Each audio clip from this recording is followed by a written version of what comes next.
The Bar Convent, here on the corner of Nunnery Lane and Blossom Street, just outside York city walls, links the two women whose work and wisdom have touched the lives of thousands of men and women throughout the world, and whose now touch yours.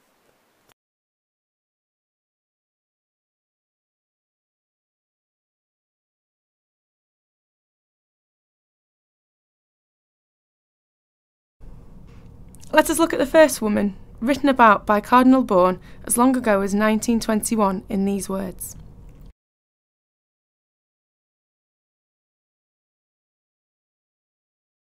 Later, Pope Pius XII would speak of Mary Ward as that incomparable woman who England in her darkest hour gave to the Church. We are all of us shaped in our early lives by our physical surroundings, our family members, and by society in which we live. It was no different for Mary Ward. Here in Yorkshire as a child growing up, she would have imbibed the sights, sounds, and the calming beauty of this unparalleled, unspoilt countryside. A beauty that clearly touched her soul. She knew the love of a close-knit family, mother, father, grandparents, cousins, and the experience, because of the political circumstances, of living in many different households around Yorkshire. But there was the darkest side of life. From her earliest years, Mary would have been only too aware of the cost of being a member of the Catholic family.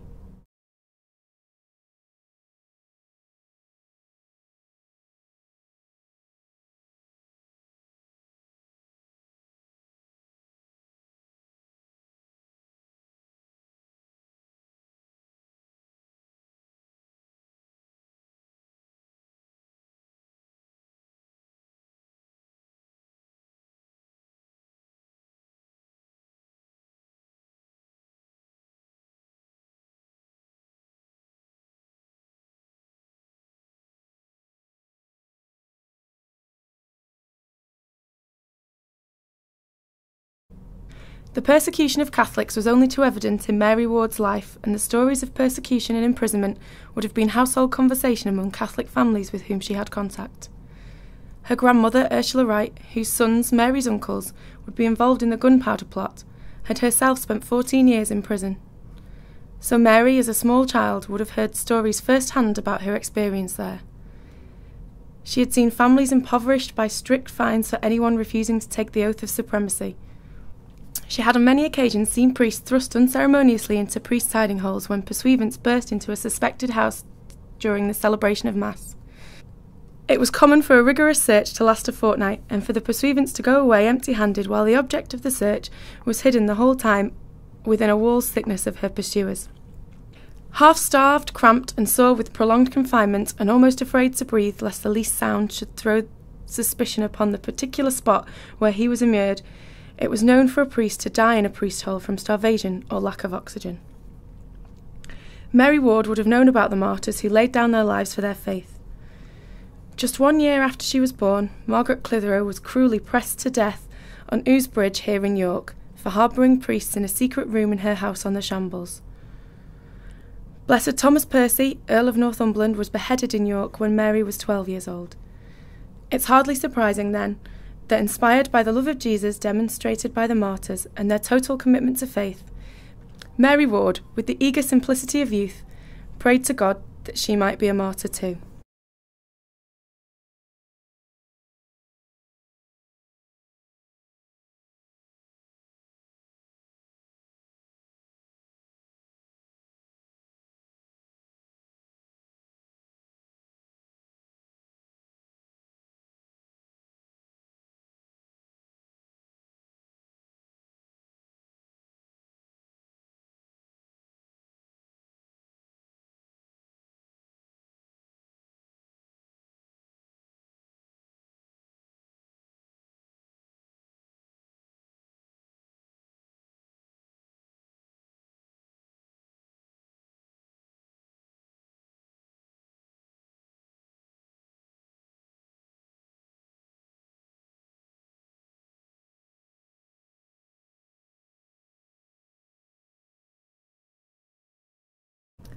Like all parents, Mary's father Marmaduke and her mother Ursula had high hopes for their 6 children.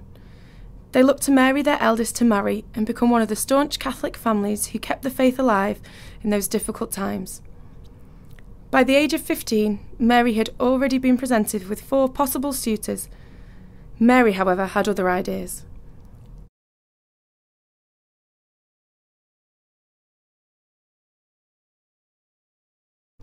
It wasn't until 6 years later that eventually her father allowed her to follow the course that she believed God had in mind for her and that she so desired.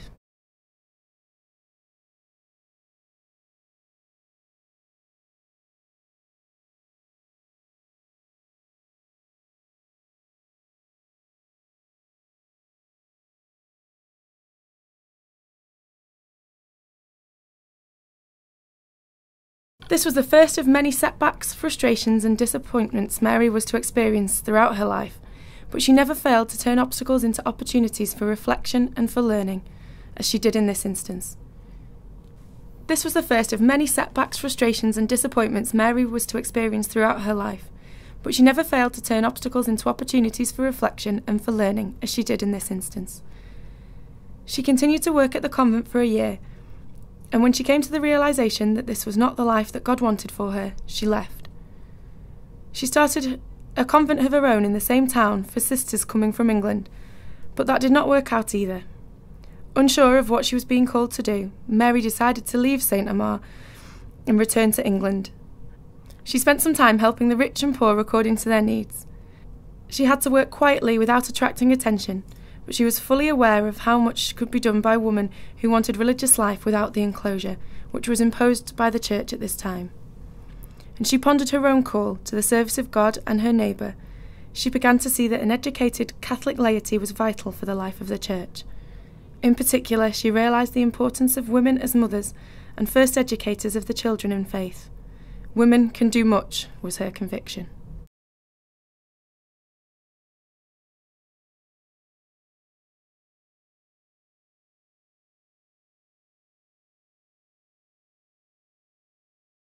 The little community led a prayerful and austere life there, trying to discover the rule of life they were to adopt. They supported themselves by teaching the people of the town for free, and by taking in English girls who paid a boarding fee. They were very clear that there would be no half measures, but a wholehearted dedication to the whole person. One of their greatest friends was the Bishop of St. Omer, who supported them in their search for the rule of life which would enable them to be free to carry out their work. Within 10 years, many more schools were opened throughout Europe. And confirmation of her work came through an experience she describes in these words.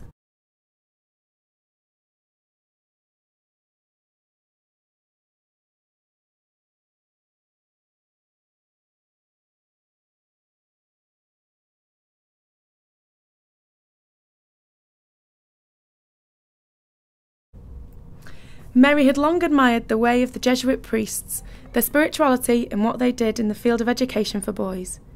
She and her companions would set up their congregation based on this model, educating girls and serving the church where needed. In practical terms, this meant a way of life never before lived out by religious women.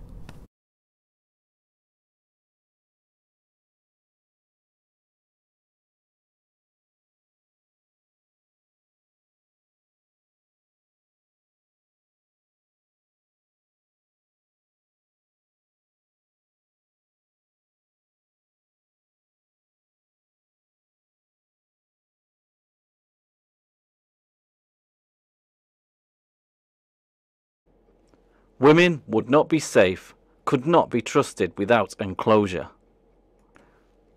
Women are quite incapable of self-government. Who ever heard of women on active missions?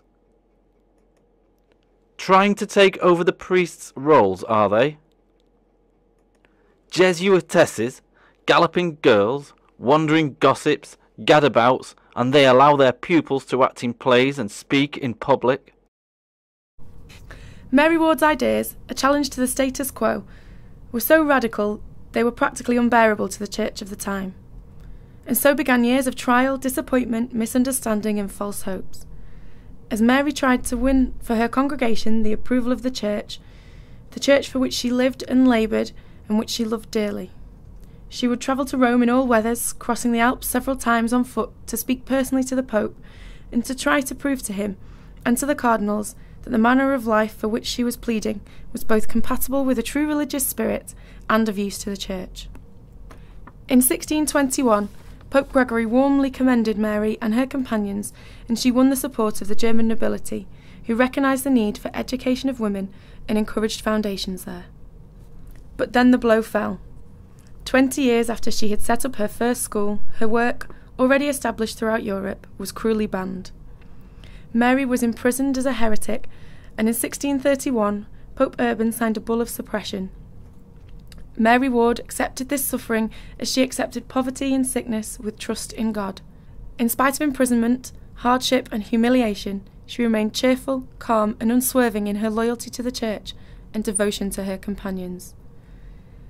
In 1644, now extremely sick, Mary returned to York. She died there the following year, still praising God for his love and kindness and encouraging the few faithful companions gathered around her to be cheerful and to keep the flame alive.